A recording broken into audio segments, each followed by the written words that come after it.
Hi hello viewers welcome to my channel. ఈరోజు మనం topics discuss చేసుకునే ముందుగా మనం ఏంటంటే పెయింటింగ్ అందరికి ఇష్టం. ఆ పెయింటింగ్ వేయడానికి ముందుగా మనకు కావాల్సింది ఏంది? Canvas board. మరి ఆ క్యాన్వాస్ బోర్డు ఎక్స్పెన్సివ్. మనం బేసిక్లో ఉన్నాము. ఆ బేసిక్ నేర్చుకునే ముందు అంత ఎక్స్పెన్సివ్ ప్రైస్ పెట్టి నేర్చుకోవడం కొంచెం కష్టంగా ఉంటుంది. సో అలాంటి వాటికి నేను ఒక సొల్యూషన్గా ఈ వీడియో మీ ముందుకు తెస్తున్నాను. క్యాన్వాస్ బోర్డు మీరు వాడే ముందు basic lines, colouring part, mixing part ఇవి మీరు నేర్చుకుంటారు. ఇది పెయింటింగ్లో బేసిక్ వర్క్. సో దీనికోసం మీరు క్యాన్వాస్ తీసుకొని మళ్ళా పెయింటింగ్ కూడా కొంచెం ఎక్స్పెన్సివ్ ఉంటాయి బిగినర్స్కి అండ్ చిన్నపిల్లలకి కూడా కొంచెం ఎక్స్పెన్సివ్ కాబట్టి మీరేం చేయాలంటే ఆ క్యాన్వాస్ బోర్డ్ని మీరే ఓన్గా తయారు చేసుకోండి. ఏంది క్యాన్వాస్ బోర్డు ఎలా చేసుకోవాలంటున్నారా? ఏం లేదు, మనం క్యాన్వాస్ బోర్డ్ని మన ఓన్గా తయారు చేసుకోవచ్చు. అది ఎలా అనేది నేను మీకు ఎక్స్ప్లెయిన్ చేస్తాను. నేను ఆల్రెడీ కొన్ని క్యాన్వాస్ బోర్డ్ చేశాను, చూడండి. చూస్తున్నారా క్యాన్వాస్ బోర్డు? నేను ఇక్కడ వాడిన మెటీరియల్ చెప్తే మీరు షాక్ అవుతారు. చూడండి క్యాన్వాస్ బోర్డ్స్. ఇలా ఇంకొకటి ఉంది. ఈ క్యాన్వాస్ బోర్డు చాలా చవక. అవును, చాలా చవక. ఒక క్యాన్వాస్ బోర్డు మనం బయట పర్చేస్ చేసే దానితోని మనం ఒక 5-6 క్యాన్వాస్ బోర్డ్స్ని తయారు చేసుకోవచ్చు. అది ఎలా అనేది నేను మీకు వీడియోలో చూపిస్తాను. అయితే ఇక్కడ నేను వాడిన మెటీరియల్ చూడండి.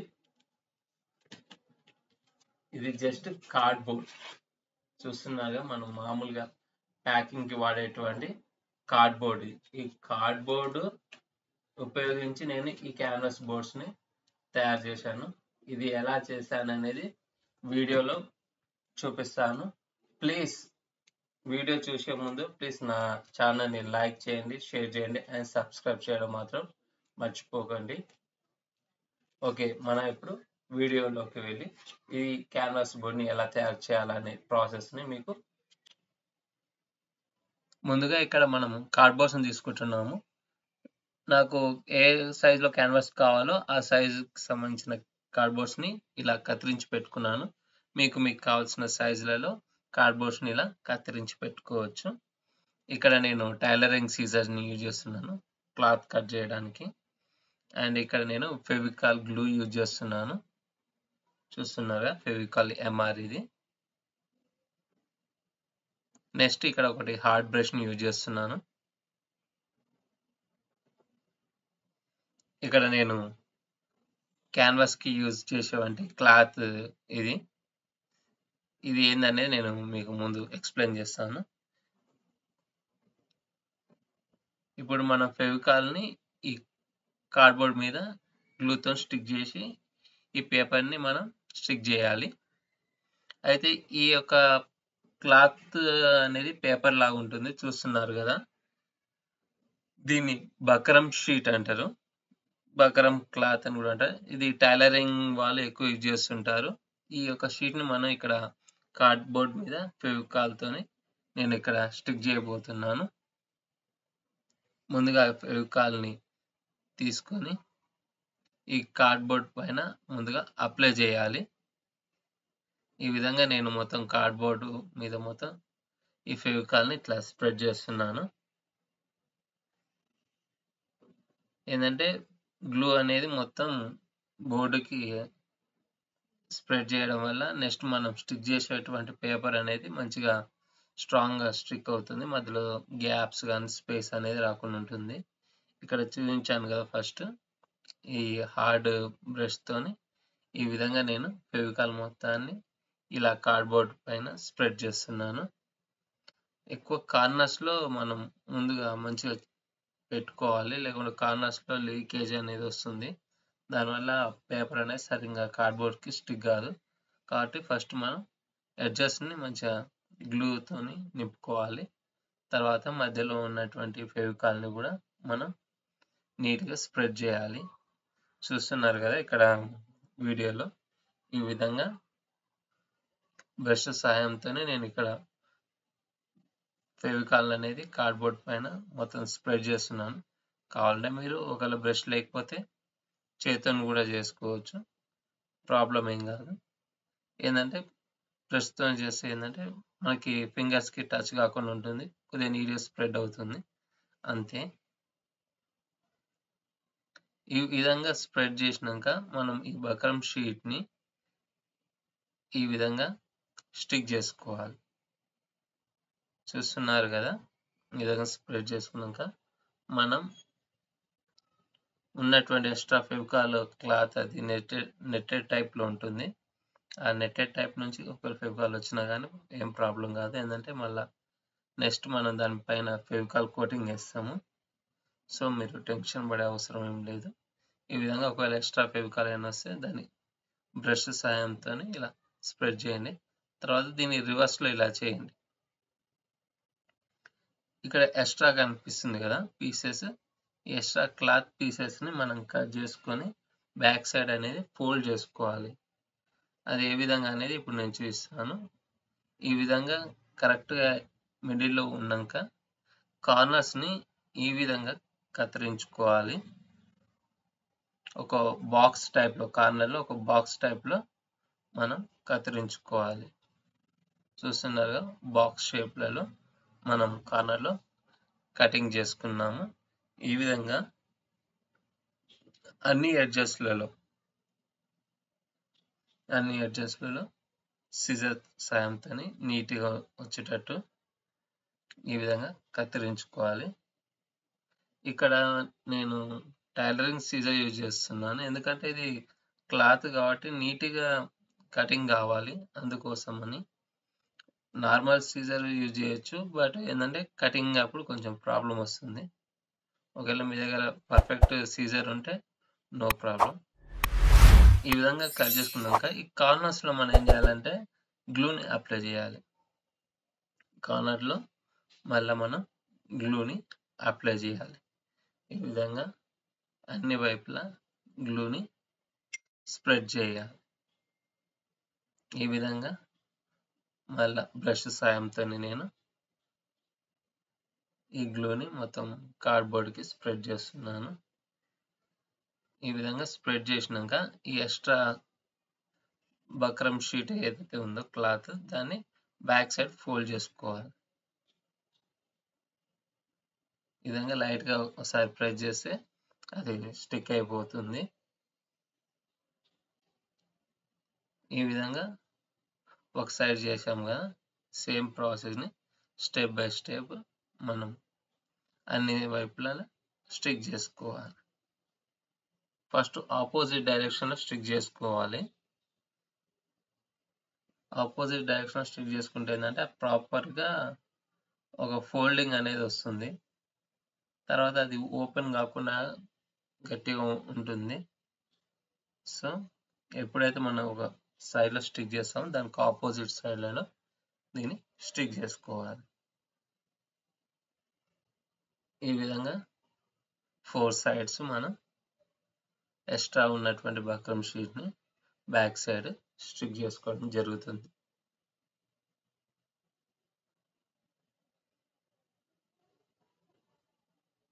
ఒకవేళ ఇక్కడ కార్నర్స్లో ఎక్స్ట్రా పీసెస్ లాంటిది అయినా వస్తే ఏం లేదు, సిజర్ తీసుకొని ఆ ఎడ్జెస్ నీట్గా వచ్చేటట్టు కత్తిరించుకుంటే సరిపోతుంది.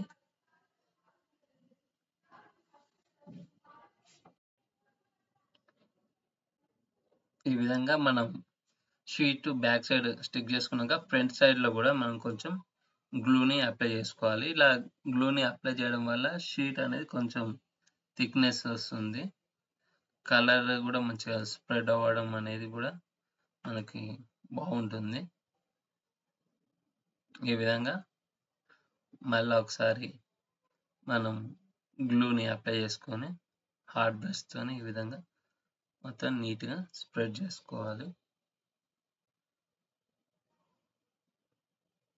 ఇలా స్ప్రెడ్ చేసుకున్నాక మధ్యలో ఏమైనా స్పేసెస్ కానీ ఏమైనా ఉన్నా కానీ ఈ గ్లూ అనేది ఫిల్ చేసేస్తుంది అనమాట.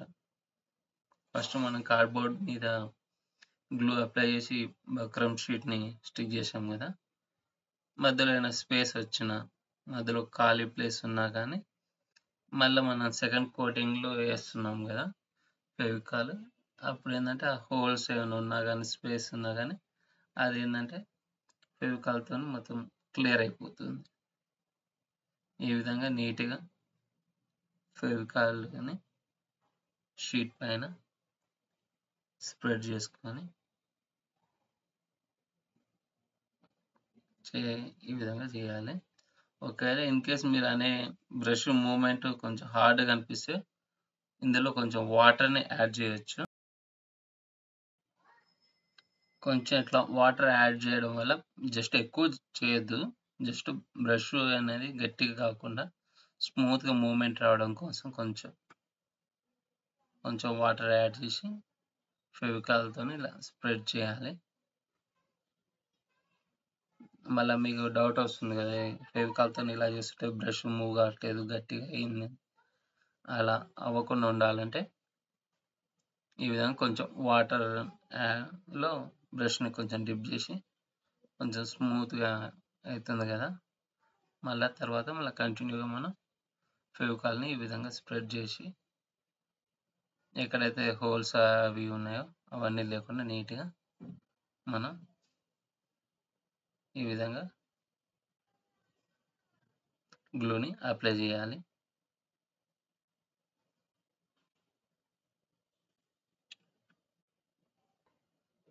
ఇలా గ్లూని అప్లై చేసే టైంలలో మనం వాటి మీద డస్టర్స్ కానీ లేకుంటే ఏమన్నా దారాల్లాగా ఏమైనా డస్ట్ పార్టికల్స్ ఏమైనా ఉన్నా కానీ వాటిని తీసేసుకోవాలి. లేకుంటే అది కొద్దిగా డ్రై అయిపోయాక ఫెవికాల్లో కలిసిపోయి గట్టిగా అయిపోతుంది, తర్వాత మనం వాటిని రిమూవ్ చేయలేము. ఇప్పుడే పచ్చిగున్నప్పుడే వాటిని డస్ట్ కానీ ఏమైనా పడితే వాటిని తీసేయాలి.